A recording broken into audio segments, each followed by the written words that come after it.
পেঁপের তরকারি শুনলে অনেকেই নাক সিটকোন। আমার মায়ের হাতের সিগনেচার যে সমস্ত ডিশগুলো আছে তার মধ্যে এই পেঁপের তরকারি অন্যতম। একেবারে নামমাত্র উপকরণ দিয়ে এই তরকারিটা রান্না করে নেওয়া যায়। ভাতের সঙ্গে ভালো লাগবে, তবে রুটি পরোটা এগুলোর সঙ্গে এই তরকারিটা অনেক বেশি ভালো লাগে। নমস্কার, আমি অনন্যা, পেটুক ঠাকুর চ্যানেলে আপনাদেরকে সুস্বাগতম। রেসিপি ভালো লাগলে অবশ্যই একটা লাইক করবেন।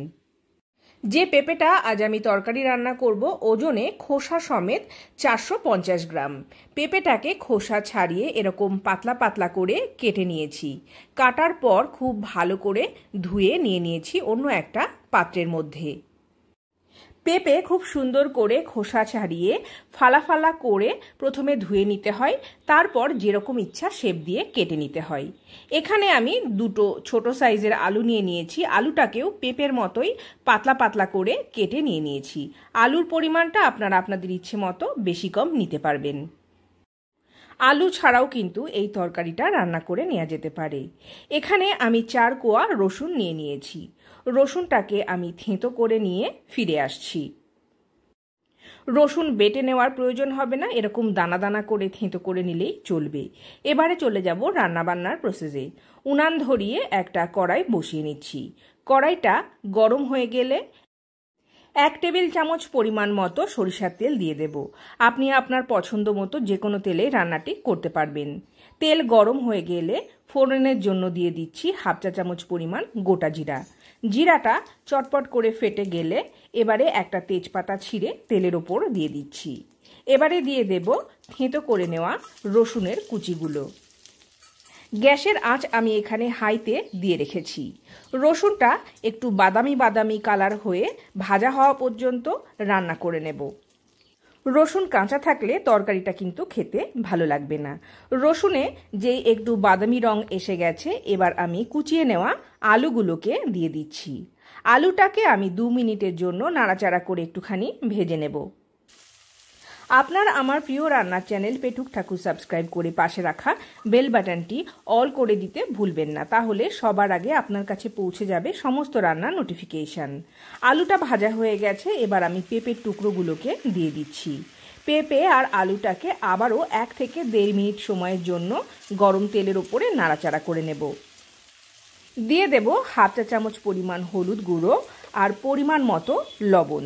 যে যেমন লবণ খান সেটা বুঝে লবণটা ব্যবহার করবেন, তবে পেঁপের তরকারিতে খুব বেশি চড়া লবণ ভালো লাগবে না, সেটা বুঝে লবণটা ব্যবহার করবেন। নাড়াচাড়া করে নিচ্ছি। নাড়াচাড়া করতে করতে কড়াইয়ের গাটা এরকম একটু শুকনো শুকনো হয়ে গেলে তারপর দিয়ে দেব পর্যাপ্ত পরিমাণ জল। এখানে ঘরে রাখা সাধারণ উষ্ণতার জল আমি ব্যবহার করছি। যতটা জল প্রয়োজন হবে ততটা জল দিয়ে দিতে হবে। আমি এখানে প্রায় 2 কাপ পরিমাণ জল ব্যবহার করছি, কারণ তরকারিটা আমি একটুখানি মাখা মাখা রান্না করব। একটা থালা দিয়ে কড়াইটা ঢাকা দিয়ে দিয়েছিলাম, কিন্তু লঙ্কা দিতে আমি ভুলে গেছি। রান্নাটি আমি কাঁচা লঙ্কাতে করব। 2টো কাঁচা লঙ্কা দিয়ে দিচ্ছি। আপনারা যে যেমন ঝাল খান সেটা বুঝে লঙ্কাটা ব্যবহার করবেন, তবে পেঁপের তরকারিতে ঝালটাও কিন্তু খুব বেশি ভালো লাগবে না, একটু হালকা ঝাল হলেই ভালো লাগবে। আবারও ঢেকে দিয়ে দিয়েছি। হাই ফ্লেমে সেদ্ধ হবার জন্য অপেক্ষা করছি। 4 থেকে 5 মিনিট পর ফিরে আসছি। এবারে দেখে নিচ্ছি পেঁপে আলু সমস্ত কিছু ঠিকঠাকভাবে সেদ্ধ হয়েছে কিনা। সব কিছুই কিন্তু খুব সুন্দরভাবে সেদ্ধ হয়ে গেছে। এবারে এই ট্যালট্যালে ঝোলঝোল ভাবটা কাটানোর জন্য দিয়ে দিচ্ছি 1/2 চা চামচ পরিমাণ আটা। এখানে আমি গম ভাঙানো আটা ব্যবহার করছি, তবে আটার পরিবর্তে ময়দাও ব্যবহার করা যেতে পারে। এরকম করে আটা বা ময়দা ব্যবহার করলে গ্রেভিটা কিন্তু বেশ ঘন লাগবে। 1/2 চা চামচ পরিমাণ চিনি দিয়ে দিচ্ছি। চিনি যে যেমন খাবেন সেটা বুঝে ব্যবহার করবেন, আর যারা চিনি খেতে পছন্দ করেন না তারা চিনি ব্যবহার করবেন না। নাড়াচাড়া করে মিশিয়ে নিচ্ছি। এবারে আলু আর পেঁপেটাকে খুন্তি দিয়ে একটুখানি ঘেটে নিচ্ছি। তরকারিটা একটুখানি ঘাটা ঘাটা হলে রুটির সঙ্গে বা পরোটার সঙ্গে খেতে খুব ভালো লাগবে। জিরের সাথে রসুন ফোড়ন দেওয়ার জন্য আর সাথে আছে কাঁচা লঙ্কা, সব কিছু মিলিয়ে খুব সুন্দর একটা গন্ধ বেরোতে শুরু করে দিয়েছে। আমি একটুখানি চেখে দেখে নিচ্ছি। লবণটা কম মনে হচ্ছিল, অল্প একটুখানি লবণ দিয়ে দিচ্ছি। তারপর নাড়াচাড়া করে তুলে নেব অন্য একটা পাত্রের মধ্যে। আজ আমরা এই তরকারিটা রুটি দিয়ে খেলাম, সকলেই খেয়ে খুব ভালো বললেন। অবশ্যই একবার ট্রাই করবেন।